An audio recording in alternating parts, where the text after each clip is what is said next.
mostrar la gloria? Pues empieza a hacer milagros, empieza a hacer señales, empieza a mostrar la grandeza del reino de los cielos, el camino angosto y toda la grandeza y todas las bendiciones y todo lo bueno que hay en el camino angosto que el hombre no conocía porque el hombre había nacido en el camino ancho. Toda la humanidad que Jesús encontró vivían en el camino ancho, vivían en un Sodoma y Gomorra y nunca habían salido de ahí. Mire, otro ejemplo le pongo aquí. Imagínense que usted nace en un pueblo pagano, un pueblo donde no se adora a Dios, donde la gente vive como quiere, hace lo que quiere, vive paganamente y no conoce más nada porque nunca ha salido de su pueblo, no conoce más allá lo que pueda haber. Pero viene alguien y le muestra lo que hay más allá.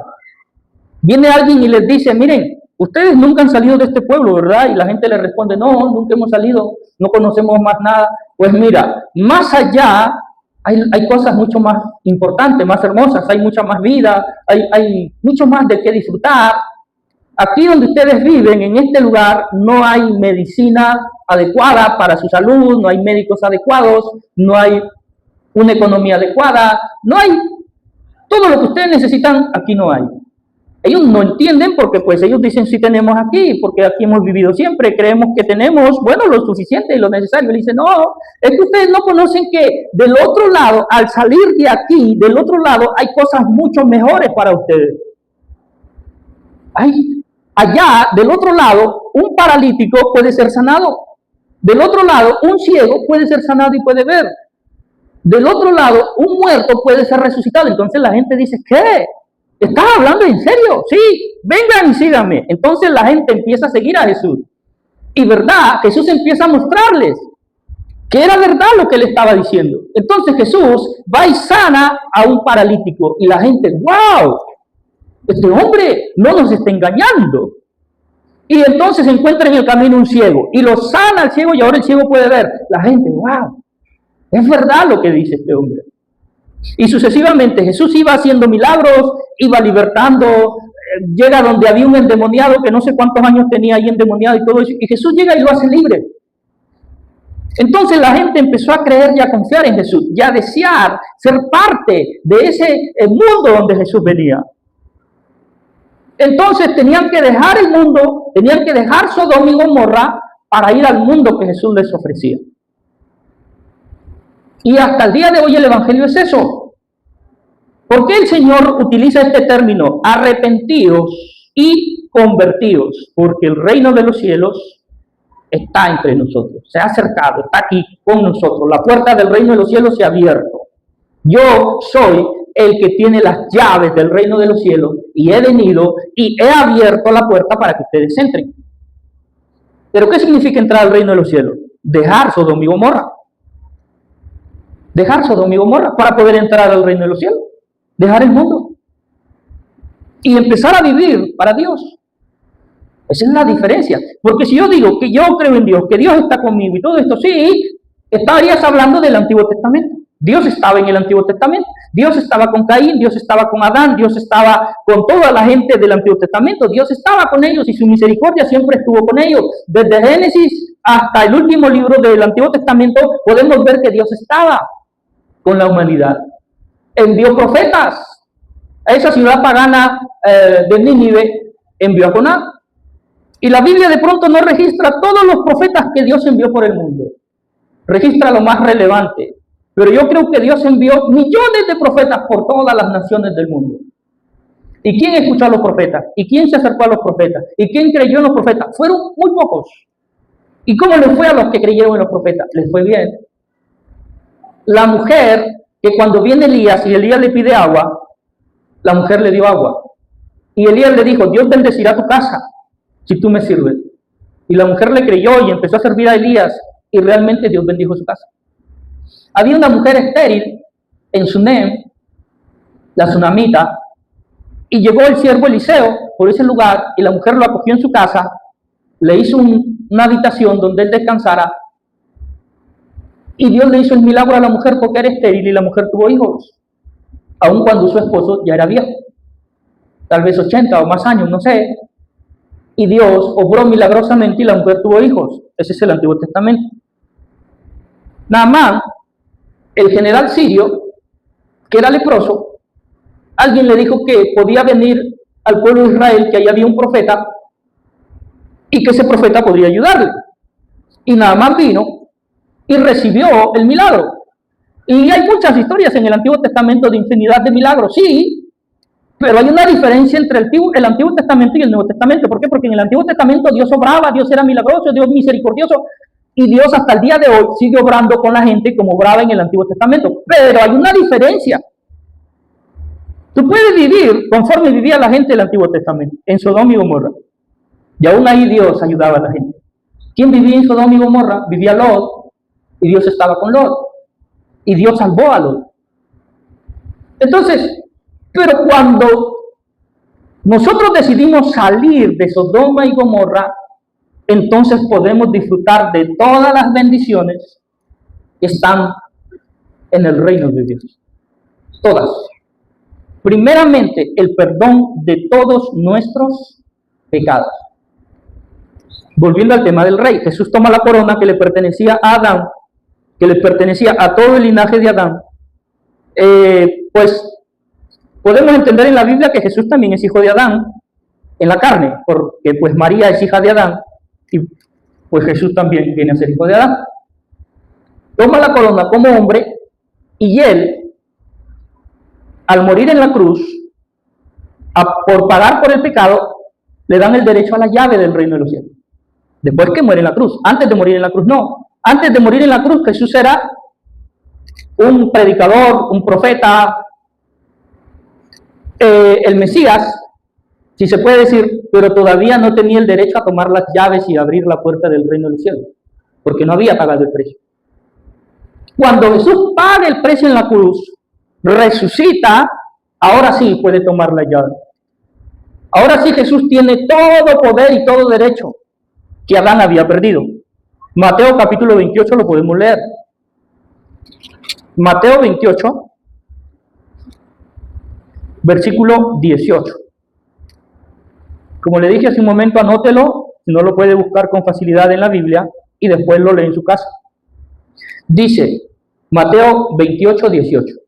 Y Jesús se acercó y les habló diciendo, o sea, ya estaba resucitado. Jesús aquí ya había resucitado. ¿Sí? Porque el capítulo 28 habla de la resurrección de Cristo. Y ya estamos en los últimos capítulos del 28. Entonces dice, y Jesús se acercó y les habló diciendo, toda potestad me es dada en el cielo y en la tierra. Por tanto, id y haced discípulos a todas las naciones, bautizándolos en nombre del Padre, del Hijo y del Espíritu Santo, enseñándoles que guarden todas las cosas que os he mandado. Y he aquí, yo estoy con vosotros todos los días hasta el fin de este mundo. ¿Sí? Lo que leímos al principio. Y será predicado este evangelio en todas las naciones y entonces vendrá el fin. La pregunta es, ¿el evangelio ha sido predicado en todas las naciones y hoy con la tecnología que tenemos, a dónde no llega el internet? Llega a todos lados. ¿Quiere decir que el evangelio ya ha sido predicado a todas las naciones? Se puede decir que sí. Se puede decir que sí. Entonces, ¿qué falta? Que Dios dé la orden.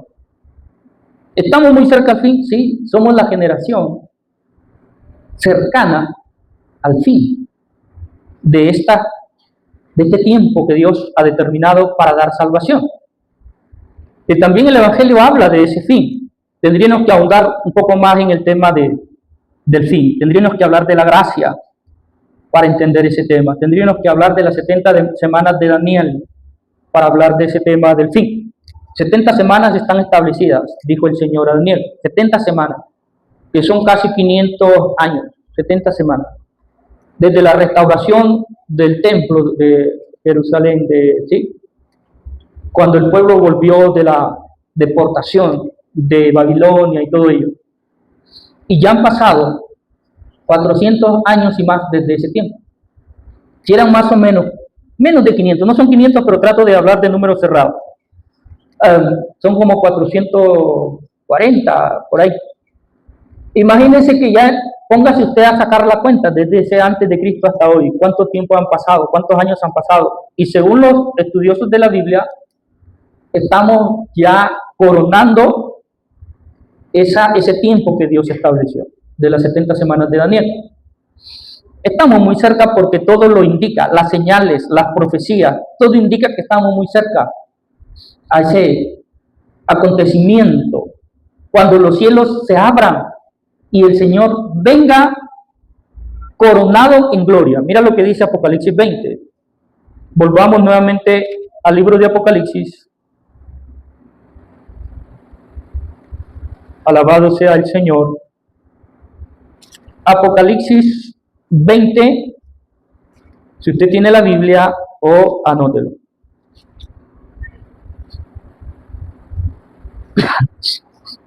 Bueno, desde el versículo 10, del capítulo 19, capítulo 19, versículo 11 en adelante, encontramos la venida del Señor Jesucristo.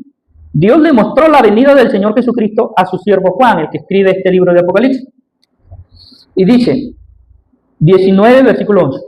Entonces vi el cielo abierto, y aquí un caballo blanco, y el que lo montaba se llamaba Fiel. ¿Quién es fiel? Nuestro Señor Jesucristo. Fiel y verdadero. ¿Quién es verdadero? Nuestro Señor Jesucristo. Y con justicia juzga y pelea. Es nuestro Señor Jesucristo.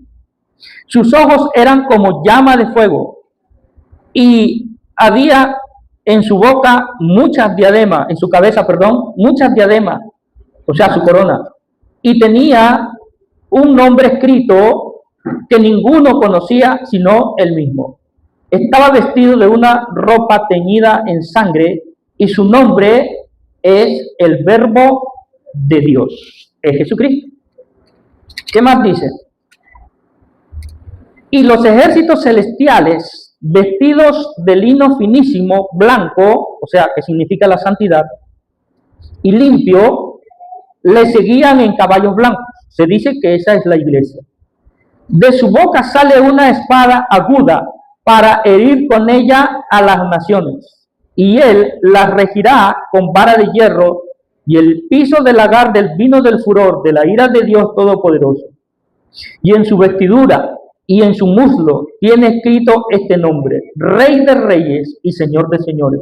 Y vi a un ángel que estaba en pie en el sol, y clamaba a gran voz, diciendo: a todas las aves que vuelan en medio del cielo, venid y congregaos a la gran cena del Señor, para que comáis carnes de reyes y de capitanes, y carnes de fuertes, carnes de caballos y de jinetes, y carnes de todos libres, esclavos, pequeños y grandes. Y vi a la bestia y a los reyes de la tierra y a sus ejércitos reunidos para pelear contra el que montaba el caballo blanco y contra su ejército. Y la bestia fue apresada, y con ella el falso profeta que había hecho delante de ella las señales con las cuales habían engañado a los que recibieron la marca de la bestia y habían adorado su imagen.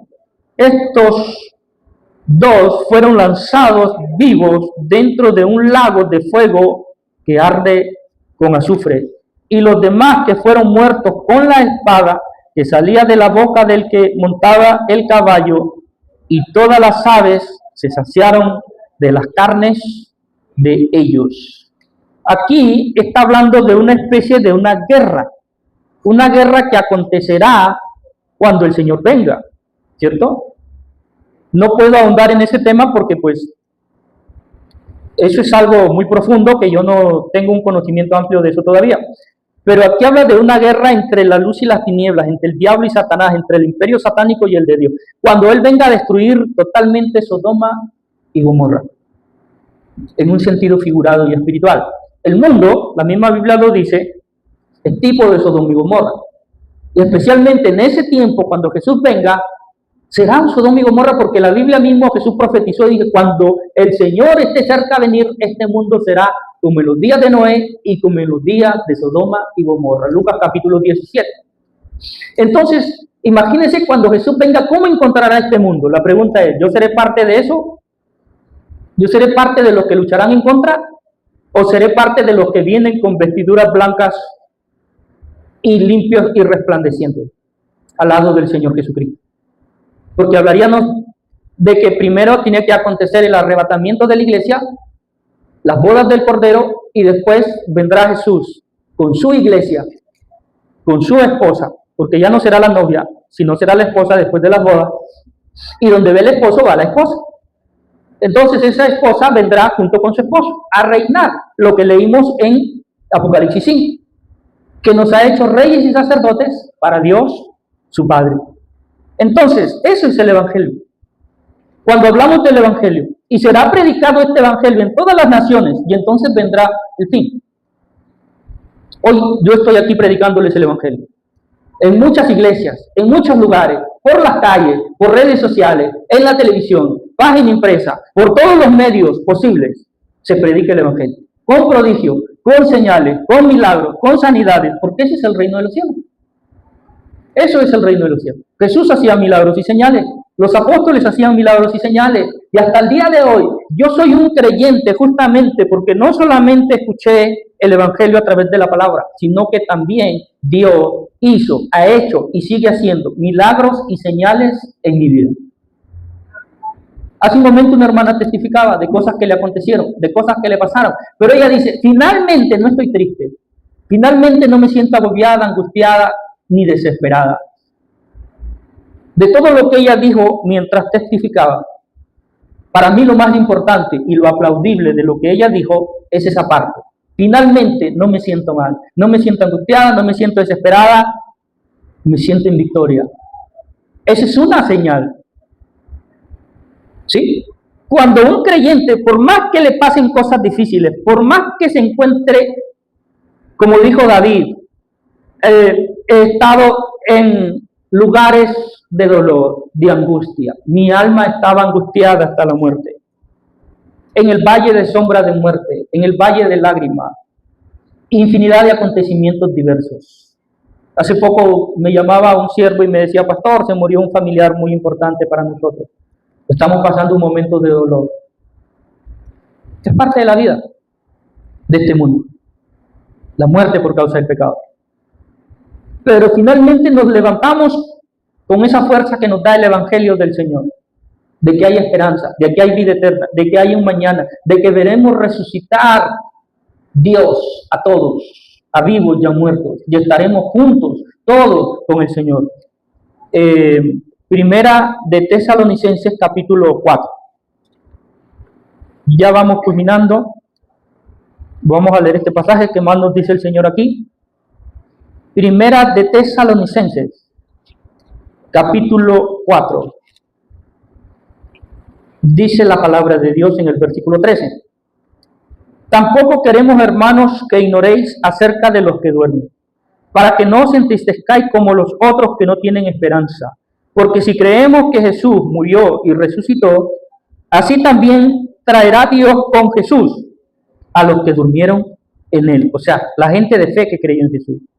Por lo cual os decimos esto en palabras del Señor, que nosotros, los que vivimos, los que habremos quedado hasta la venida del Señor, no precederemos a los que durmieron, porque el Señor mismo, con voz de mando, con voz de arcángel y con trompeta de Dios, descenderá del cielo, y los muertos en Cristo resucitarán primero. Luego nosotros seremos arrebatados juntamente con ellos, dice, en las nubes, para recibir al Señor en el aire, y así estaremos siempre con el Señor. O sea, ese será el momento en que la iglesia se unirá, que la novia se unirá a su esposo, que se casará y se unirá y no se separará nunca más del Señor. Qué hermoso, ¿cierto? Si hoy que nosotros lo tenemos aquí a través del Espíritu Santo, hoy que podemos disfrutar al Señor a través de estos momentos, tiempos de oración, de alabanza, de palabra, imagínense poderlo ver cara a cara. Imagínense poder sentarse con el Señor. Imagínense ese amigo fiel que no te abandona. Ahora lo puedes ver. Dice que no habrá necesidad de sol porque Él será la luz. ¿Cuántos pueden ver el sol? Y ese día, así como tú puedes ver el sol, podrás verlo a Él. Entonces, Ese es el Evangelio. Eso es el Evangelio. Cuando yo no tenía entendimiento y conocimiento de esto, yo pensaba que simplemente veía religiosos a mi alrededor. Gente religiosa, bueno, cada quien con su cuento, cada quien con su vida, cada quien con lo que le gusta. A mí no me gusta. Pero yo no entendía en mi mente, porque el diablo me tenía cegado, de lo maravilloso que es conocer el Evangelio y ser parte del Evangelio. Y esto no es solo para grandes, ni para poderosos, ni para sabios, ni para entendidos. La Biblia dice que lo vil, lo despreciable, lo que el mundo desecha, lo ignorante, lo que el mundo ve como un desecho, Dios lo toma y se hace un vaso de honra y de gloria para mostrar su evangelio al mundo. ¿Cuántas personas que estaban en drogas, en homosexualismo, en lesbianismo, en prostitución y en toda clase de mal de este mundo, menospreciados, que había un precio sobre su cabeza, que se salvaron de la muerte? Yo tengo un amigo pastor, bueno, por testificar de uno, porque conozco a varios, que ese muchacho lo fueron a buscar porque él era, de la calle, con armas, había matado a varios, en drogas, vendía drogas y todas esas cosas.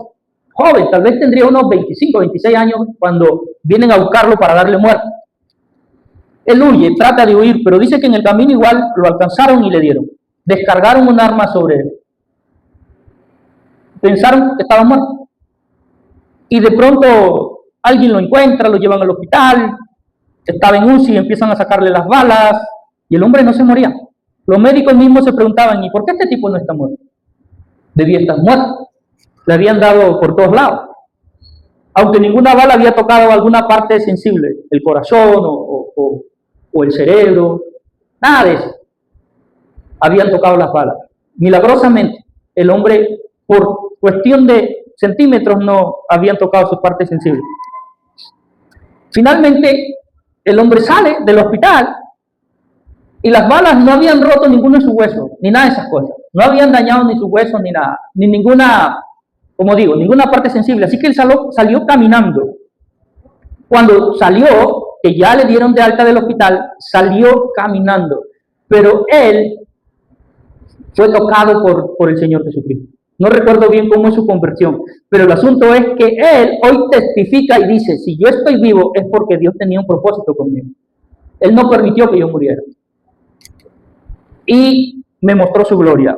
Y hoy este hombre recorre las naciones del mundo predicando el Evangelio. Su vida es predicar el Evangelio, no hay otra vida para él. Desde niño vivió una vida muy difícil, en un barrio muy difícil. Desde niño conoció las drogas, conoció las armas, conoció todas esas cosas. Así que para él el mundo era eso, armas, drogas, placer, sexo, licor y todas esas cosas. Robaba, asaltaba y todas esas cosas. Entonces, Dios lo sacó de ese mundo y aprendió a vivir una vida